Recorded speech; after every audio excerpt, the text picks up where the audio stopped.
welcome to another episode of Financial Freeway. My name is David J. Attwood. I'm the man rocking the Ray-Bans.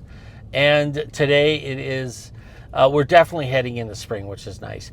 I did mean to do a recording this morning, but it just ended up, the phone ended up falling out of the holder halfway through. So I just said, forget it. I'll just do another one on the way home.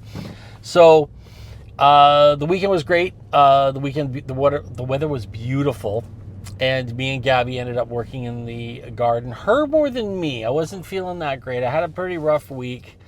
I think I overindulged a little bit on Easter Sunday, and something didn't sit quite well with me. So I spent the next couple of days kind of limping along, and lost my appetite. Just wasn't feeling great. Had a terrible headache for about 4 days. And it's funny because I don't get sick, and I make a big deal about that. I almost boast about it. I don't get sick very often, and this is the first time I had been sick for any length of time since before COVID. So, and at first I was not getting sick, and I related it back to the fact that I equated it to the fact that everyone was Purelling, we're all wearing masks, everything was behind Lexan, so I thought that's why.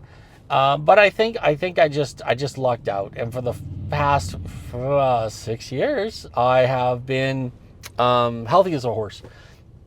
The odd hangover, but no sickness per se.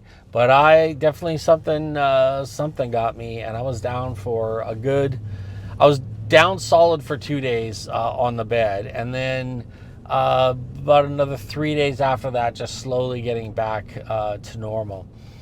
Anyway, so this weekend we were in the garden. I wasn't doing too much in garden-wise, but I was out there for support, I guess, more than anything else.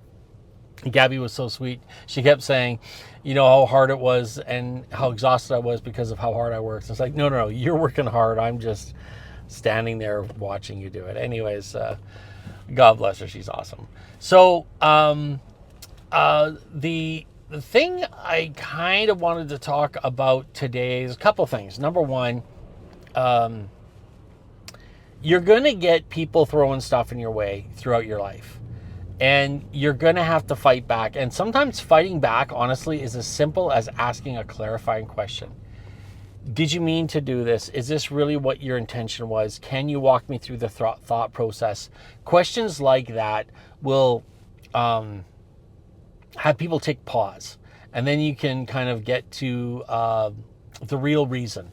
I recently had something happen, and I can't go into too much detail about it, but somebody made a decision for me that was going to cost me so much money, thousands upon thousands of dollars.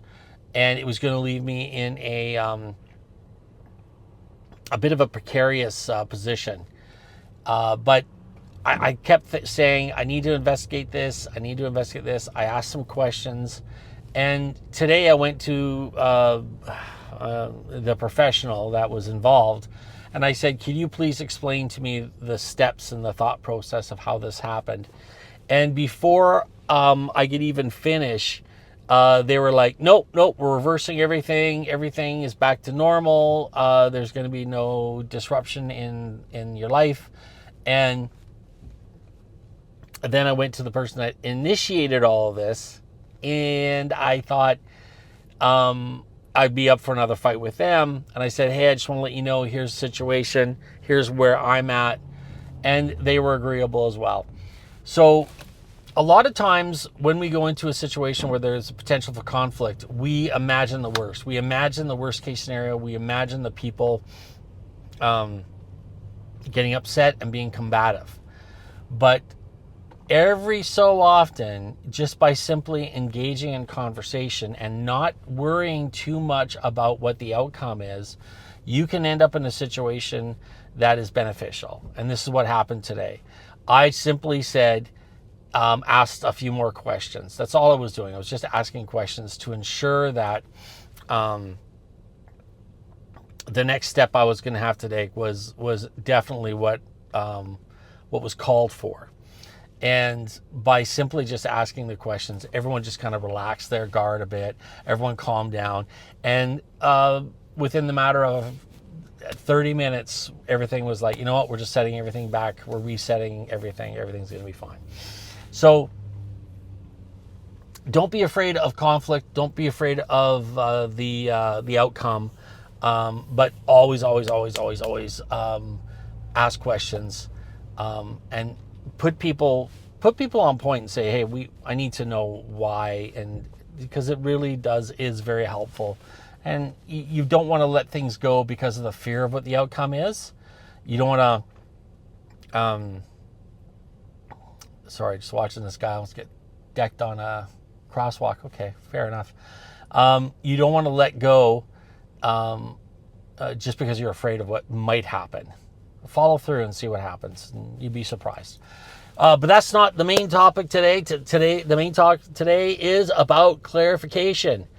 I woke up this morning feeling a little bit lost. What do I do now? I've got Whiskey Compass up and running. I know there's more work to be done. For me, the passion is starting things like this. Like I really get a lot of really happy energy from doing things like this, like getting projects like this off the ground.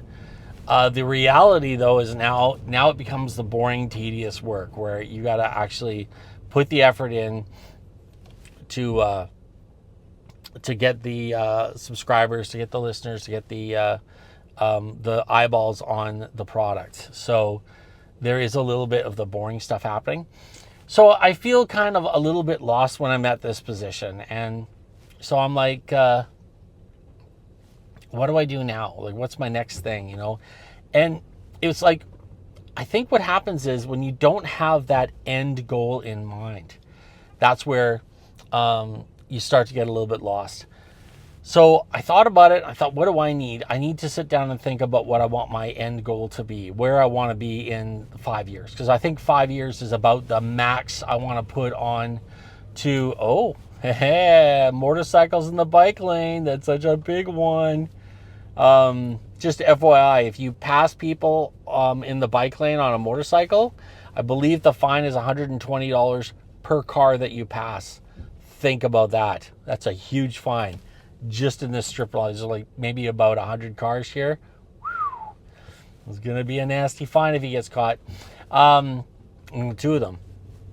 So on that note is, and this is what I tell people, is the hardest part of my system is sitting down and actually figuring out what it is you want. And that truly is the hardest thing for most people.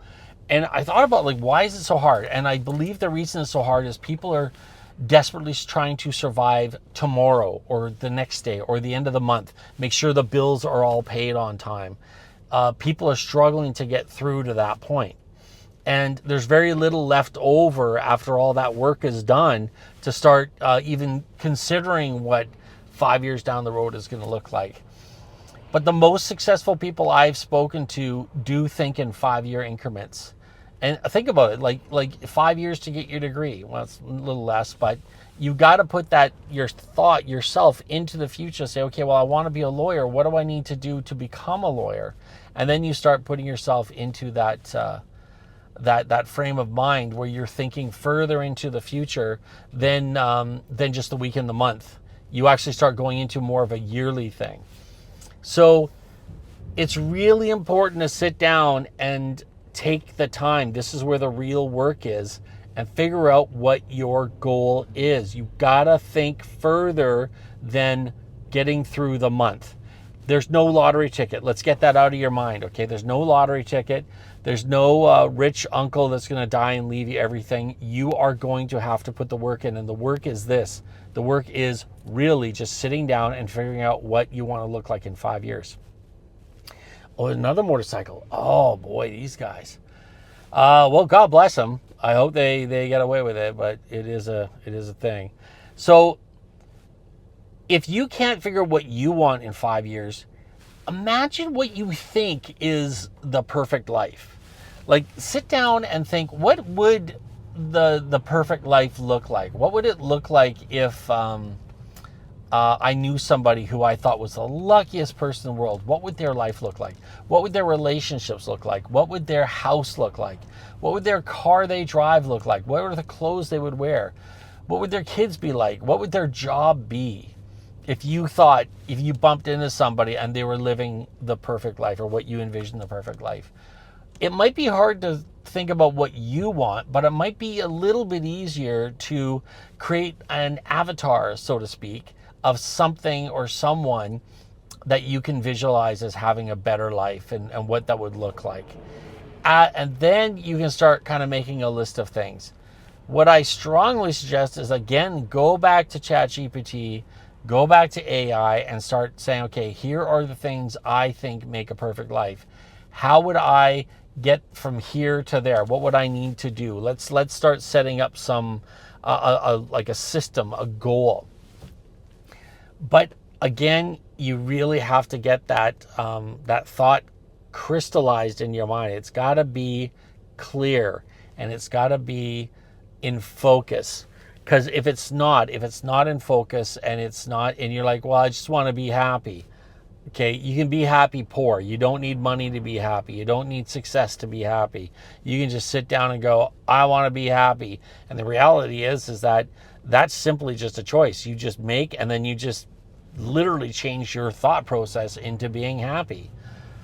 I'm trying to think of an example, like a man who has a healthy diet and full belly needs to have a much more refined palate, and has a much more distinct idea of what he wants for dinner.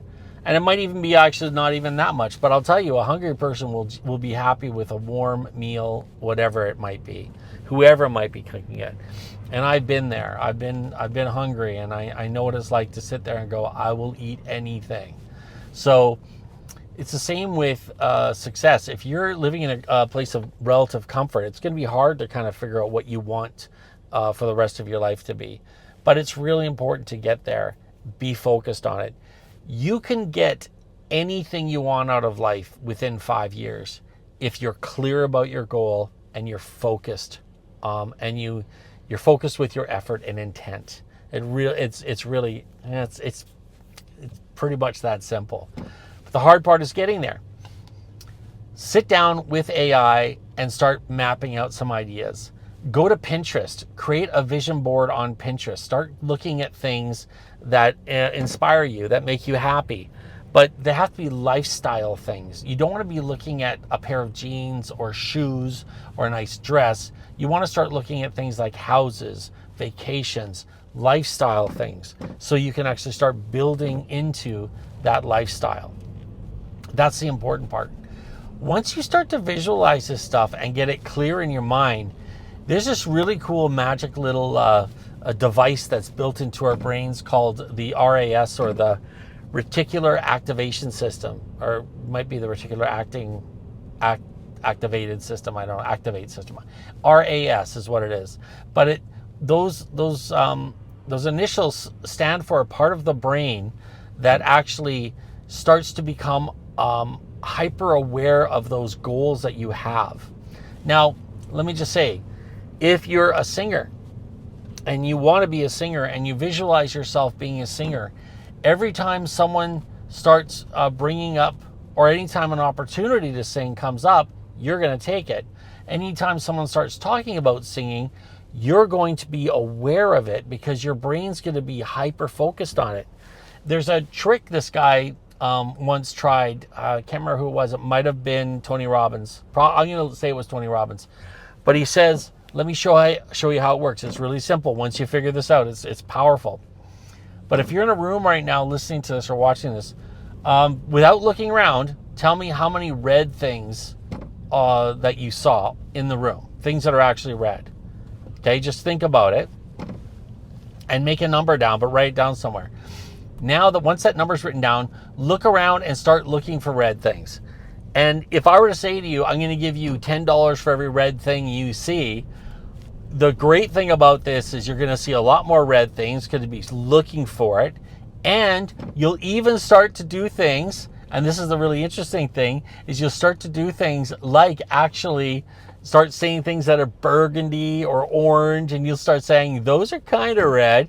So you'll be kind of making things fit into that red paradigm, that red kind of form that you need to become successful. This is the RAS. Excuse me. Now, think about this as your, when you want something. For myself, one of the things I really want is a log cabin. I really like to have, or a timber framed structure that's on a large piece of property. So when people start talking about log cabins, or I see log cabins come up, or I start Googling them, they start popping up everywhere. And another cool thing is the YouTube algorithm keeps putting them out there too as well. So I start seeing more and more those things where they show the building process or the transformation with the log cabin. I love those things. I that's my crack. I could watch that all day long. So when you know what you want, your body will automatically start looking for reasons to filter it into your mind more, and you'll start to see more opportunities to get to that goal. And so it's really really important for success, to be successful, to know where you want to go. And then it's about intent at that point. When you start, again, visualize it every day, get that Pinterest board up, start looking at videos, looking at photos of what you want, and really, really get a lot of energy and focus and intent into the RAS part of your brain. And the great thing is that when you start putting effort in, it'll just start to happen almost naturally, almost organically. But the basic of what I want to talk about today is literally this. It is figure out what you want more than anything else. You can have anything you want if you are clear about what you want and you spend 5 years of your life focused on it. Powerful stuff. If you want a house, you want to be financially independent, you want a marriage, you want children, you can have it if you are focused and you have a clear idea of what you want. Anyways, folks, thanks so much for watching. Make sure you check out whiskeycompass.ca. I'm really excited about what we've done there. The app is up and running, which is really cool. It's running, I believe it's about a month before I expected it to. The next edition of Whiskey Compass magazine should be out on the 1st. And of course, as I always say, check out financialfreeway23.ca. That's where all the good stuff is. The archival stuff is there. Check it out. We have our commuter MBA program on there with all the links to the audiobooks that you can listen to during your commute to work. Do that for, I think, 2 years, and you've got all the information that MBA does. What? It's crazy. Anyways, check that out. Also, like, subscribe, all that other stuff. But finally, share the word. Share the good news. Share the gospel of what we're teaching here, because it is our mission here at Financial Freeway to make sure that everyone has the understanding that they have the inalienable right to live a life of success, happiness, and abundance. Wherever you are on this beautiful spring afternoon, God bless.